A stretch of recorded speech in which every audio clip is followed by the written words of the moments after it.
Yo, what's up mga buddy? Magandang umaga po sa ating lahat. Ngayong umaga mga kabady ay i-update ko kayo sa ating mga ipinunla na papaya mga buddy at yung mga seedlings natin na atis at talong. At magkakarga din tayo mga kabady ng lupa sa supot sako ng simento. Doon muna tayo magtatanim ng pipino habang hindi pa tayo nakakapagpaararo dito sa bukid para mayroon tayong aanihin na susunod na pipino. Kailangan dire-diretso yung pipino natin. Kaya mga buddy, at i-update ko kayo sa seedlings natin bago kami magkarga ng lupa sa sako ng simento.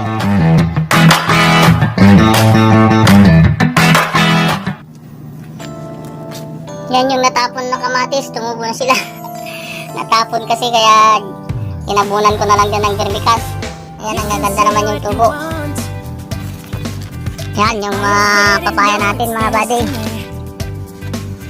Bali, pinunla natin ito mga buddy noong September 30. 16 na ngayon.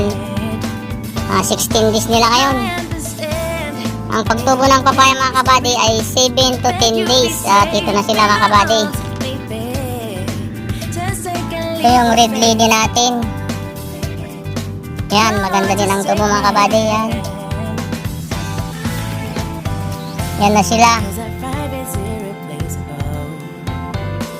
At meron din hindi tumubo. Hindi 100% na tutubo mga kabady yung buto ng papaya na binili natin. Yan, meron din hindi tumubo. Ayan, at ito, pinulipan na natin. Kulang yung buto natin. Nag-order pa tayo ng isang sachet. Yan, 2 grams. Panghulit natin dito at magtatanim ulit tayo. Yan mga kabady, ang ganda naman ng tubo nila. Sana tuloy-tuloy yung magandang bulas nila para maganda sila. May mga tumubong mga damo. Yung lupa kasi kinuha natin dito na sa farm na maraming buto ng damo, kaya binibiling ko kay Junior na bubunutin na niya yung mga damo dito.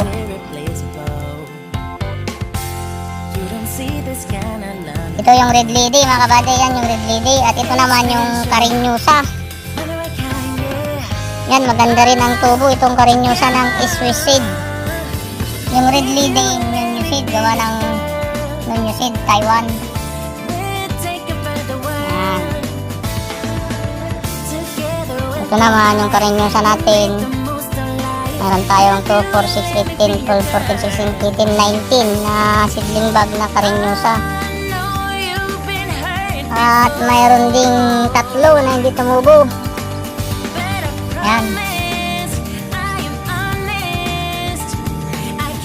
At ito naman yung red lady na dwarf natin mga buddy. Ayan, walang tumubo. Yan, walang tumubo. Luma yung nabili natin na buto. Kahit isa, walang tumubo mga buddy, yung red lady na dwarf. Yan, sayang. Luma yung binhi na naibigay nila. At yan ang mga kabady ay bali 4 days yan. Pinasunod natin na itinanim na red lady din at saka karinyusa. Yan, mga 3 araw pa siguro tutubo na sila. At magpupunla pa tayo. Yan mga buddy, yung update natin sa ating ipinunla na papaya na red lady F1. Ang picture nga natin ng pang thumbnail natin.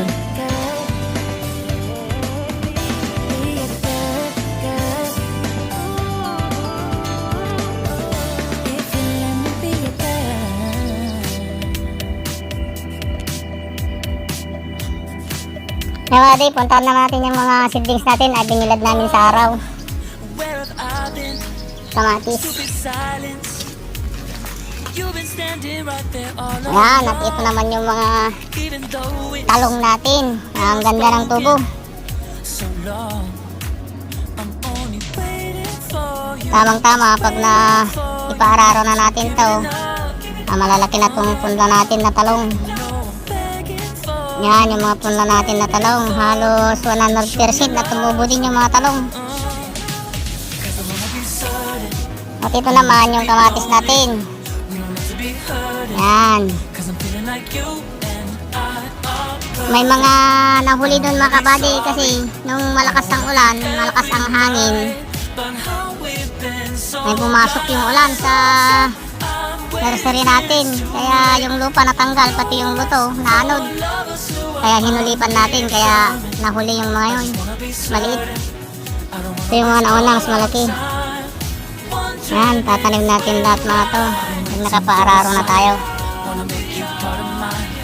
At yung mga talong pala natin mga kabady yan, pinabunod ko na. Binunot na ni Junior. Wala na tayong talong. Para may pararo na natin. Yung mga sitaw ko na lang ang natitira, saka yung palang, sigarilyas. Ang ganda pa naman kasi, ang dami pang bunga. 1 week pa siguro na pag-harvestan bago ko patanggal na. Para may pararo na. Yan mga buddy, update natin dito sa farm. Seedlings natin. Pictureon ko nga. Yan.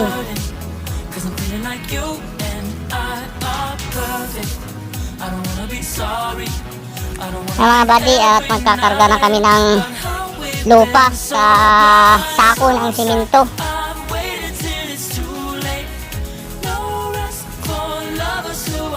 Para may pagtataniman kami ng pipino habang hindi pa napararo tong farm ng lupa. Ano nga buddy, lagyan muna namin ng kunting lupa sa pinakailalim ng sako ng simento bago namin ipaibabaw itong minix ni Junior na soil media. Kasi pag ito lahat yung kakarga namin ay masyadong maaksaya na. Kaya lagyan namin ng lupa muna.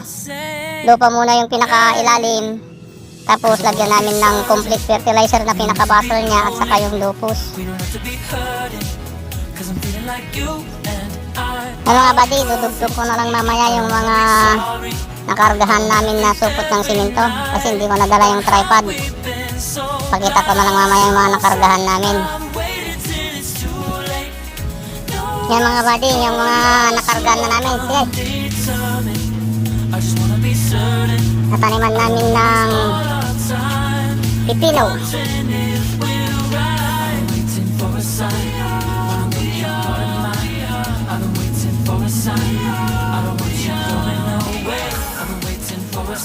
Ang ganda yung lupa.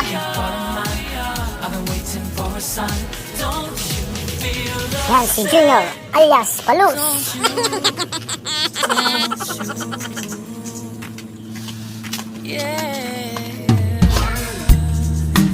Deep in the shadow, I know it's hard to put one foot in front of the other. So far is the echo. Where do we start? You can learn to discover a million stars.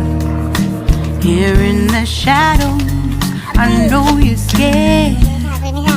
Take my hand, together we'll make a stand. Okay.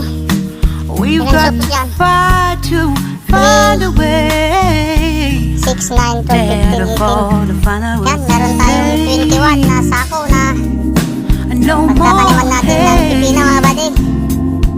Yan mga buddy, hanggang dito na lang. Maraming salamat.